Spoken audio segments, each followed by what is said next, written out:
Aye, dhaggeeffattoota keenya akkam jirtu isiniin jecha akkuma torbee waadaa isiniif galle har'ammoo artistii keenya kabajamaa hin beektu gammachuu wajjin isin jira. Meegamne maal ittiin jettan dhaggeeffattoota keenya?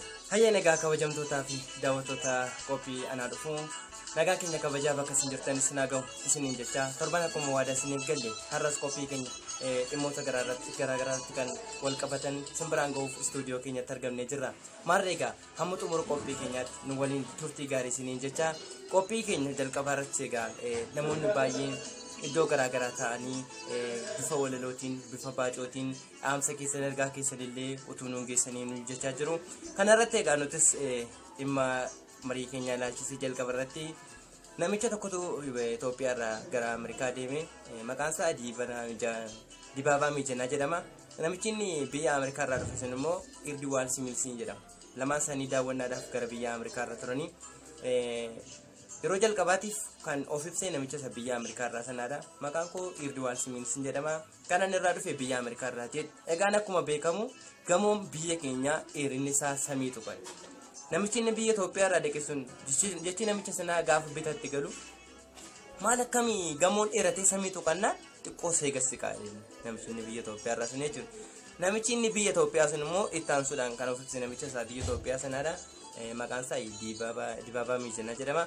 Egaan akkuma beekamu nuti lakkoofsa uummataatiin baay'ee ol ka'uudha. Sababiin isaa dubartoonni biyya keenyaa karaan dhoora isaanii dawoodhe. Maal akkam dubartoonni biyya keessanii karaan dhoora isaanii dawoonnaan xiqqoo seegassi qaadhe namichi inni sun immoo maarree egaa kabajamtootaa fi daawwattoota keenya waan tokko gaafa guddisanii yaadan lafatti yaadan sana ta'uu dhiisuu danda'a. Waan tokko immoo gaafa gabbuusanii yaadanis lafatti gabbuusanii yaadan sana ta'uu dhiisuu danda'a waan ta'eef yaada keessan yeroo kamiyyuu onlaayinii irratti kallattii giddu galeessummaa hawaasummaa qabateetiin utuu yaadanii baay'ee natti tolan isiniin jedha. Qophiin keenya egaa dhimmoota aadaa irrattis dhimmoota garaagaraa irratti yeroo inni itti xiyyeeffatu isinii jira.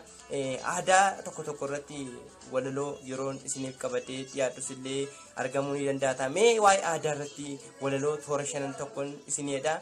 Maaf hin dagaagsinu aadaa abboota keenya warra nu gaafatuuf egeree maal keenya jedhees nu gaafatee kunoo aanaa keenya tole jennee fudhanne nuufis fedha keenya.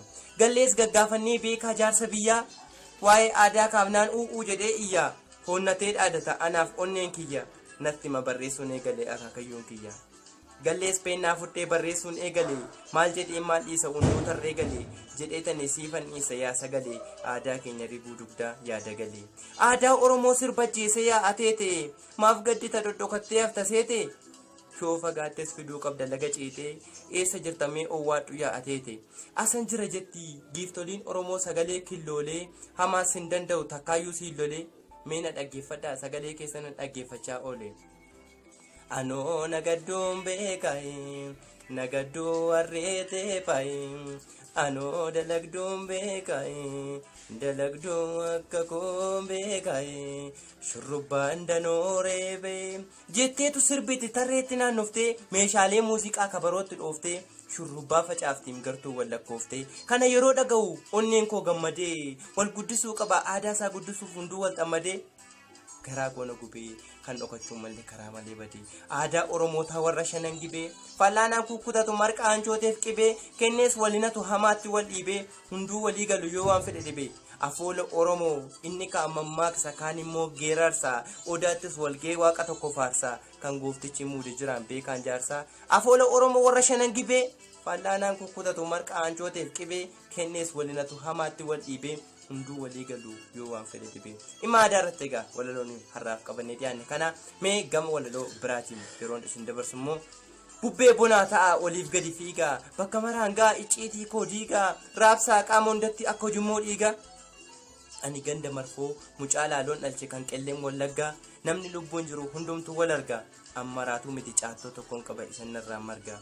Tulluun walali'ee guutee irra dhangala'ee dhaloota boriitiif madda seenaa ta'e qabsaa Oromoo goota abdiisaa aagaa teellaatti hin deebine ilmaan Oromootiif warri laphee dhagaa ijoollee Oromiyaa ijoollee dambii koo akkam jirtu nagaa halkan osoon deemuu naannoo gara barii biyyan keessa deemu jimma abbaa jifaarii ilaalee tan darbe kan beekaan daawwatu holqa soofu marii achi yeroon bo'u mukeewwan gurguddoo hojjaan akka gaalaa ilma abbaan jaallatu qabeenyaa badhaala ija kootu arge utuman daawwadhu tuuristii biyyalaa hardiidhaaf sardiidaan dachee Oromiyaa irraa amma dafaa gala galatooma. Hayyeen daawwattoota keenya torban immoo mata duree biraan hamma walitti deebinutti qophii keenya irraaf qabannee dhiyaanne kana fakkaata. Maal egaa namoonni qophii keenya irratti yaadannoo kennuu barbaadan toorri bilbila keenya duwwaa 933 duwwaa 685 yoo jettanillee kallattiidhumaan nu argachuu dandeessu.